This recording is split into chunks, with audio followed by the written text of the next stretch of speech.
The biggest mistake most buyers make with the 2026 Toyota RAV4 isn't picking the wrong SUV, it's choosing the wrong trim.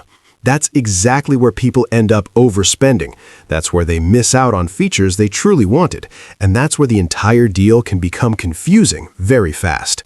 This right here is the 2026 Toyota RAV4 Hybrid Limited. And in this walkaround, I'm going to break down what's new for 2026, who this trim is really built for, who should save their money and skip it, and the one feature that makes this top hybrid trim more tempting than you'd expect.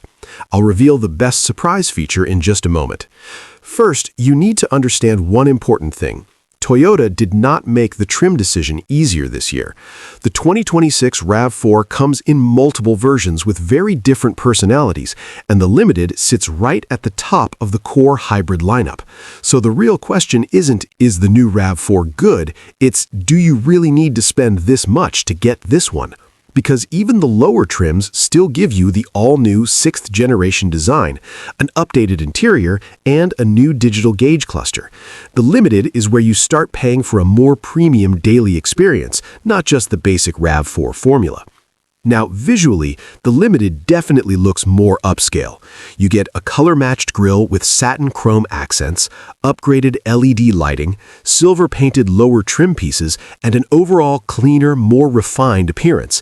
It looks more expensive, more polished, and less entry-level.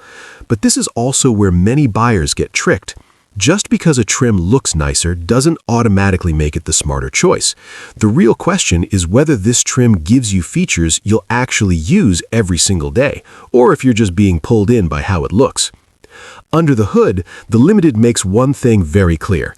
This is not the trim you buy for a massive power upgrade.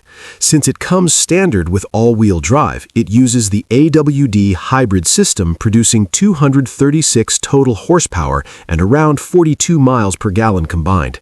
Those are excellent numbers, no doubt. But here's the key point. You're not paying limited money for a dramatically different driving experience. You're paying for comfort, convenience, and technology built around an already strong hybrid system. So if your main goal is simply great fuel economy, smooth hybrid performance, and AWD confidence, you may not need to go all the way up to this trim. Toyota also claims the new RAV4 has improved chassis rigidity, updated suspension tuning, and additional sound insulation for better refinement. So during a test drive, don't focus only on speed, focus on smoothness. Pay attention to how naturally the gasoline engine and hybrid system work together. Drive it over rough roads and notice how quiet the cabin feels. Also, test the brakes, because Toyota updated the braking system for 2026. If this Limited feels noticeably quieter, smoother, and more refined than lower trims, then it starts justifying its price. If it doesn't, then honestly, save your money. Now we move to the part that really decides everything, the interior, because this is where the Limited either proves its value or falls apart. Right away, you notice the new interior layout Toyota introduced for 2026. It's cleaner, more organized, and much easier on the eyes. Every RAV4 gets a 12.3-inch digital gauge cluster, but the Limited upgrades you to a larger 12.9-inch multimedia display. You also get a panoramic glass roof, which instantly makes the cabin feel more open and more premium. This is where the RAV4 starts shifting from just practical to genuinely upscale. Now this is where buyers need to be honest with themselves. The Limited adds heated and ventilated front seats, power-adjustable seating, driver memory settings, a heated steering wheel, a digital rear-view mirror, rain-sensing wipers, a windshield icer, and yes, 2 wireless phone chargers. That's actually impressive. These are real upgrades, not gimmicks. So here's the test. If you drive a lot, keep your car for years, deal with traffic daily, go on trips, or just want your car to feel premium every time you step inside, then the Limited makes sense. But if these features sound nice but not necessary, that's your signal to step down a trim. The Limited also strengthens its case with technology. You get Toyota's latest infotainment system, a faster voice assistant, wireless Apple CarPlay and Android Auto, and navigation integrated into the gauge cluster. On top of that, you get a 9-speaker JBL premium sound system. Now, this matters a lot to some people and not at all to others. If you spend a lot of time in your car, sound quality, screen size, and interface matter more than you think. But if your goal is simply to own a reliable hybrid SUV with solid efficiency, lower trims may already do the job. Moving to the back seat, and this is where the Limited starts making more sense for families. The roofline remains practical, the doors open wide, and the second row is still comfortable and easy to live with. Kids will be perfectly fine back here, and adults won't complain either. Toyota didn't sacrifice usability just to make the design look trendy. So the real question becomes, do you regularly carry passengers who will actually notice the upgrades? If yes, then the Limited becomes more appealing. If not, you might be paying for features that won't be used enough. Now here's one standout feature: heated rear seats. Not every competitor offers this. You also get rear USB-C ports, which in real life are more useful than people admit. If you often carry family members, older kids, or even clients, this trim starts to justify itself.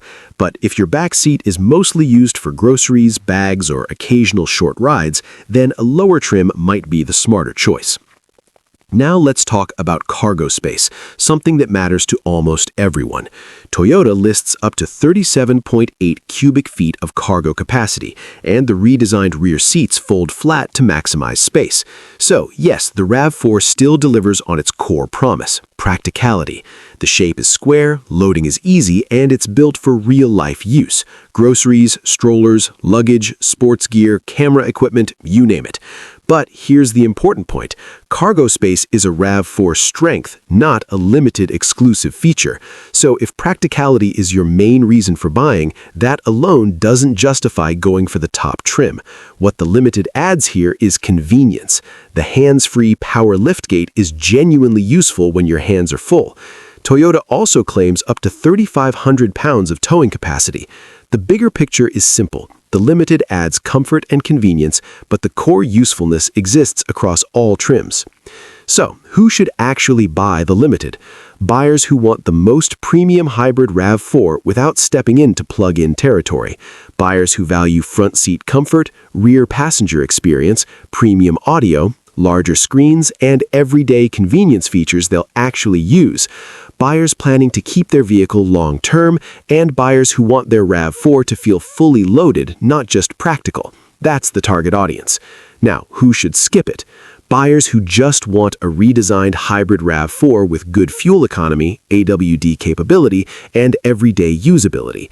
Buyers who don't really care about ventilated seats, heated rear seats, premium audio, or a panoramic roof. Buyers looking for the best value, not the most features.